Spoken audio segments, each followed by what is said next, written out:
Hello, boys and girls, and welcome again to another series of I Didn't Know That About Wyoming.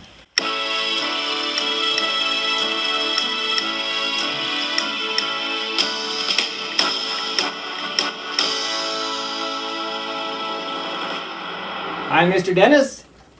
I'm Tatum.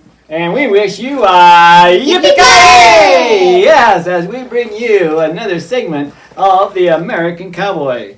Today we're going to talk about the cowboy gear and attire. As you remember from one of our previous series, much of what the cowboy came to be known by was introduced by the Vaqueros. And so today we're going to have Cammie and Tatum help us learn what each of these pieces of gear or attire represents and why they were important to the American cowboy. So, Cammie, let's start with you. Well, they wore 10-gallon hats like we are, and they used it to protect the cowboy, to protect them from the sun. Yes, can you imagine being on one of those long cattle drives without the protection of this cowboy hat with the wide brim to keep away the sun and the heat from us? Thank you. They use the vests like Cammie and I are wearing to have extra pockets for small items. Wonderful. They use the straps like to protect the cowboy's legs when riding through brush. The straps came in 3 types. Bat wings like I'm wearing because they call them bat wings because when you ride they kind of like flap like wings. And then straight legged, like Tatum has. And then wool leaves, like Mr. Dennis has. All right. I think each one of these would have been great protection for the cowboy, wouldn't they? Mm-hmm. Wonderful. The cuffs, like Cammie and I are wearing, were used to protect them from the brushes. Yeah, brushes and twigs as they were riding through. Great protection. Keep your shirt from tearing and your arms from getting hurt. Wonderful.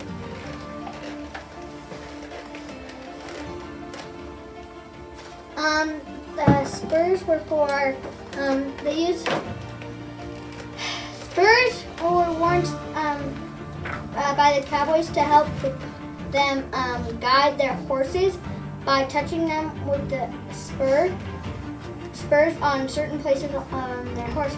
The horse knew where to go, what direction to turn, and how fast one runner walked, depending on how hard they kicked and where they kicked. Yeah, thank you very much. And you notice that the early spurs had very large rowels, which they called them. And my heart goes out today when some of our modern day cowboys take a wire and tie this rowel up so when they dig into the horse, it actually digs into the height of the horse rather than like the original cowboy who made sure that it spun around, and it was the touch of these points that helped the horse to know where, how, and where it was supposed to go. So Cammie, thank you for that. The rope, like Mr. Dennis has, was made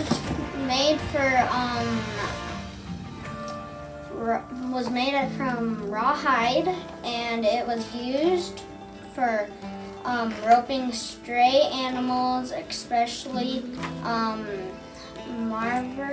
mavericks, breaking wild cattle. Yeah, those mavericks that were wild, unbranded cattle, huh? You know, one of the things about the lariat is that a successful cowboy in the early 1800s needed 3 things. He needed a good horse, a good saddle, and a good lariat. And if he was missing one of those items, he was missing one of the essential components that he would need in being able to do his job right. So, the lariat, thank you very much. Bandanas were used for many uses. first, one of the few is to keep dust out of their mouths and nose.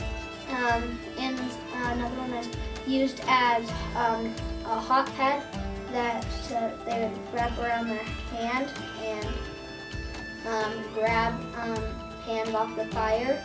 And then a tourniquet, which they would use to wrap around their leg if they're bleeding pretty bad or something, and tie it around. Or they would use it as a sling, or they would use it to get it wet to cool them off. And then they would, in the winter time, they would wrap it around their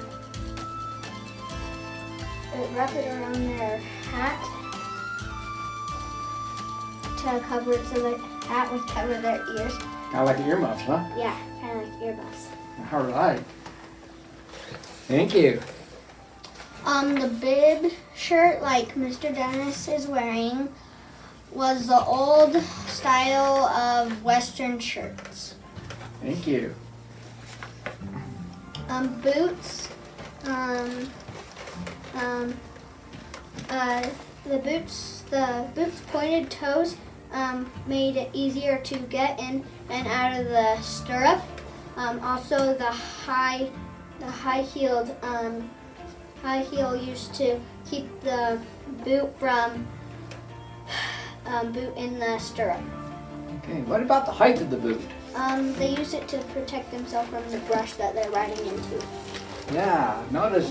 And these are the olden days, like the older ones, compared to the ones that we wear now. They're they're taller.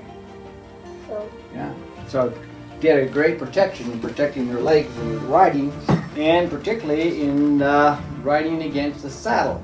In fact, these boots are a pair of boots Mr. Dennis rode on the Oregon Trail, and you'll notice that after several days of riding, how the leather has worn and actually discolored the boot because of the boot rubbing against the leather on the saddle.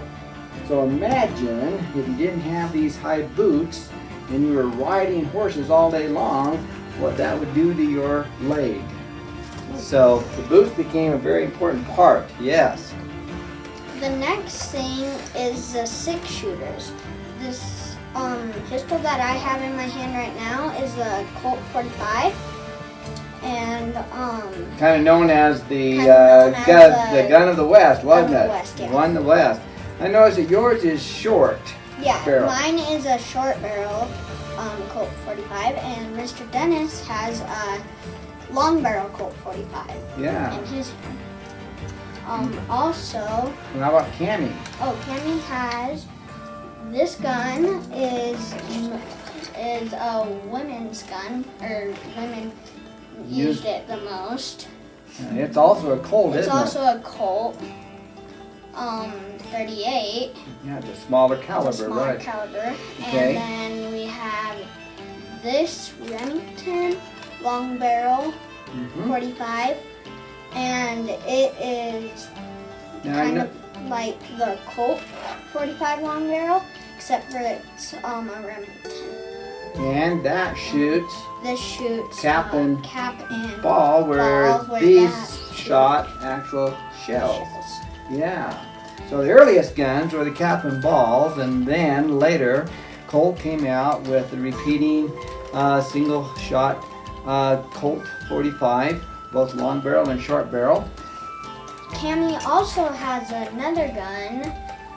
If she wants to show us how it works and what it is, she can. The woman uses it, and they could turn it and So what would you call that? they would call it a double barrel Derringer, Uh-huh. and the woman would use it because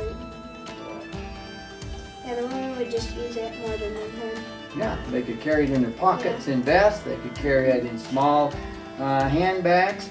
And Cammy, I particularly like the one you're holding there because most Derringers were single shots, and so if Cammy had to use this to protect, the men would have thought that having shot once, then they might be safe because you only had one bullet.